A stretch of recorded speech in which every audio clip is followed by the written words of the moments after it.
এখানে আমরা দেখব অবিশ্বাস্য এক ঘটনা। দেখুন, আল্লাহ চাইলে এখানে কি না হয়।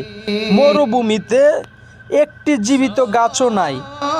আর দেখেন, পাথরের বুকে একটি অবিশ্বাস্য কাহিনী। ছোট্ট একটি গাছ কি সুন্দর পাথরের উপরে ফুটছে।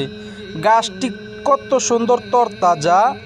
আল্লাহ চাইলে কি না হয়। দেখেন, মানুষ এ থেকেই অনেক কিছু শিক্ষা নিতে পারে।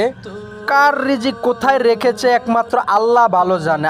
গোটা মরুভূমিতে কোনো একটি গাছ জীবিত নাই, শুধু একটি গাছ ছাড়া। এই গাছটিতে না দিচ্ছে কেউ পানি, না হইতেছে কোনো বৃষ্টি।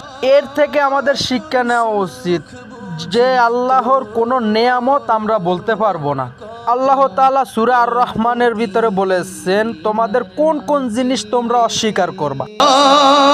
সকল সুখ বুঝি তো